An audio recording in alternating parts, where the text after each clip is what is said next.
जैसा कि हम लोग पहले क्लास में पढ़ चुके हैं कि अरबों का जब यहाँ पे अधिपत्य हो गया तो यहाँ पे अरब विजय के बाद बहुत सारा प्रभाव पड़ा।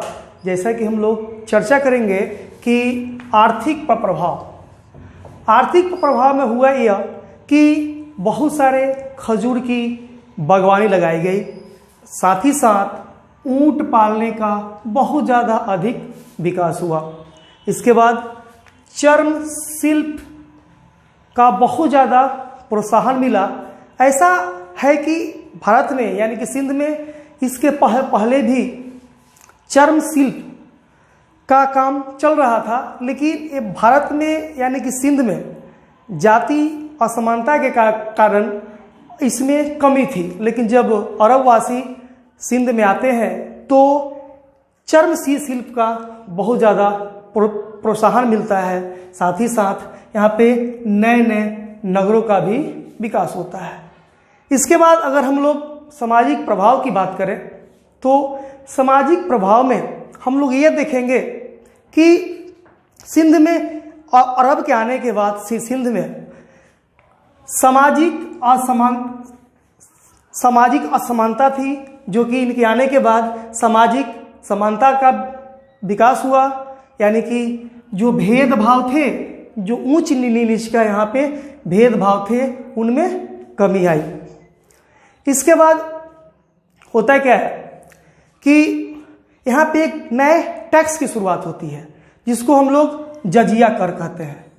जजिया कर वैसा कर था जो गैर मुसलमान से लिया जाता था, यानी इसमें भी सभी से नहीं लिया जाता था। जो लोग असहाय थे उनसे यह कर नहीं लिया जाता था, जैसे बच्चे, विधवा स्त्री, अपंग, साथ ही साथ ब्राह्मण से भी जजिया कर नहीं लिया जाता था। ऐसे हम लोग बाद में पढ़ेंगे, आगे पढ़ेंगे कि ब्राह्मण से भी जजिया कर वसूला गया है। जब वो टॉपिक आएगी तब आप लोगों को इसके बारे में डिटेल बताएंगे। इसके बाद कश्मीर के शासक जैनुल अब्बादीन होते हैं, जिन्हें कश्मीर का अकबर भी कहा जाता है। इन्होंने सर्वप्रथम कश्मीर में जजिया कर को समाप्त किया और इन्हीं के समय में भारत के बहुत सारे ग्रंथों को फारसी में अनुवाद कराया। जैसा कि हम लोग जानते हैं कि महाभारत को वेद व्यास ने लिखा है, राजतरंगिणी को कल्हण ने लिखा है। तो महाभारत और राजतरंगिणी को जैनुल अब्बादीन के समय में ही फारसी में अनुवाद कराया गया। इसके बाद जब खलीफा मंसूर के समय में बहुत सारे अरब विद्वानों ने भारतीय ग्रंथ का फारसी में अनुवाद किया। जैसा कि हम लोग जानते हैं कि ब्रह्म सिद्धांत जो था वो ब्रह्मगुप्त के द्वारा लिखा गया था। इस ब्रह्म सिद्धांत को फारसी भाषा में अनुवाद किया गया हिंद सिंध के नाम से। इसके बाद ब्रह्मगुप्त का ही एक और पुस्तक होती है जो होती है खंड खाड्यक। इसका अनुवाद अर्कंड शीर्षक से अनुवाद किया जाता है। इसके बाद बात करें हम लोग तो संस्कृत ग्रंथ का भी अनुवाद होता है, जैसा कि पंचतंत्र। जैसा कि हम लोग जानते हैं कि पंचतंत्र के रचनाकार विष्णु शर्मा थे। इनका अनुवाद इन अल मुक्का यानी कि पंचतंत्र का अनुवाद इन अल मुक्का ने कालीला ना दिमना यानी कि पंचतंत्र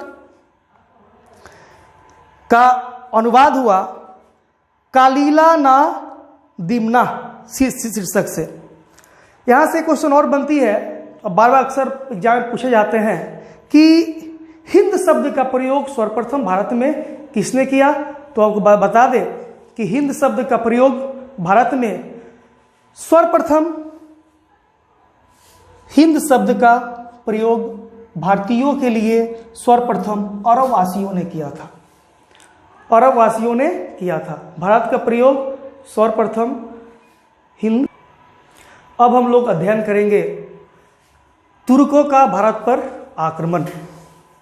सबसे पहले आपको बता दें कि गजनी वंश यानी कि यामनी वंश की स्थापना अल्तगीन साहब मध्य एशिया में करते हैं और जिसकी राजधानी गजनी होती है। इनके मुख्य दास सुबुक्तगीन थे। जब सुबुक्तगीन शासक बनते हैं तो इस समय हिंदू शाही वंश के शासक जयपाल सुबुक्तगीन के राज्य पर आक्रमण करते हैं, लेकिन जयपाल पराजित हो जाते हैं। ऐसे हिंदू शाही वंश का विस्तार पंजाब से लेकर काबुल तक था, जिसकी राजधानी उद्भंडपुर या वहिंद या दक्षिणी पंजाब में था।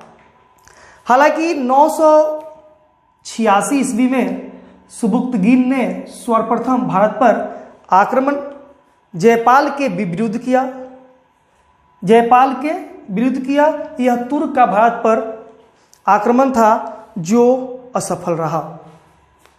इसके बाद मोहम्मद गजनबी जब शासक बनता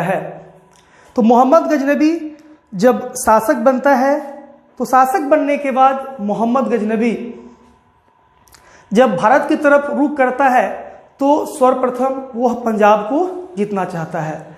पंजाब के जीतने का रीजन ये भी होता है कि जो पंजाब के शासक थे वे उनके पिता के साथ युद्ध कर चुके थे और ये भी पंजाब को जीतना चाहते थे।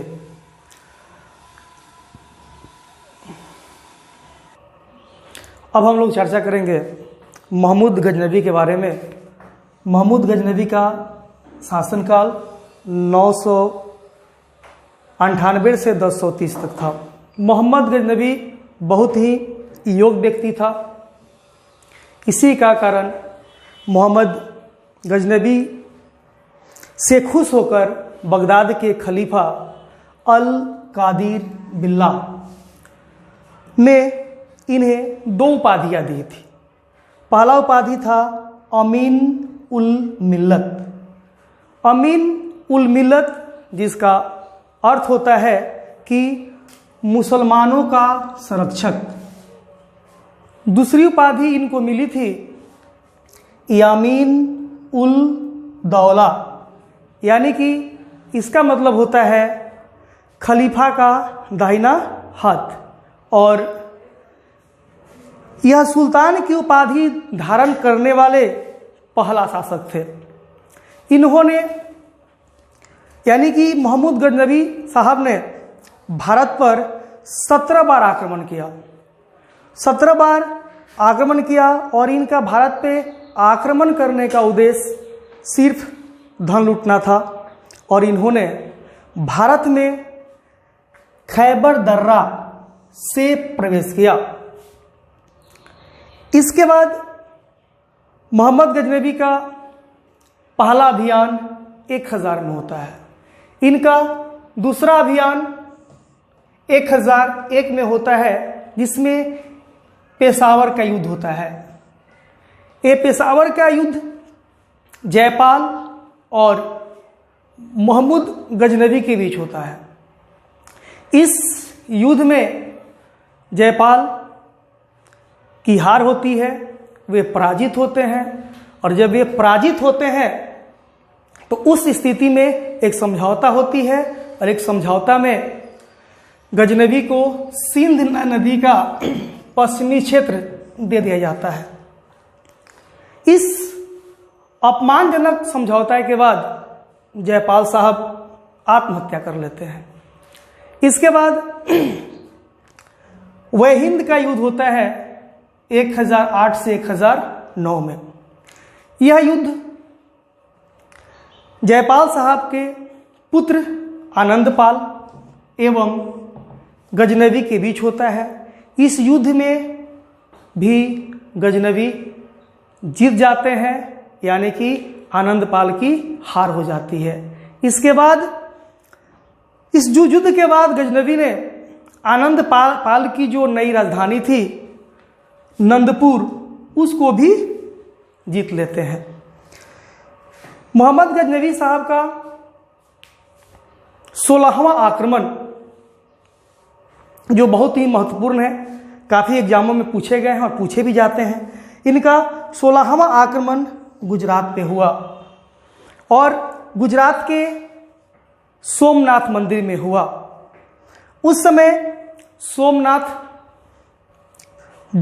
मंदिर में हुआ। सोमनाथ मंदिर में शिव की पूजा होती थी। उस समय गुजरात के शासक भीम प्रथम थे और 16वां आक्रमण इनका 1025 में हुआ।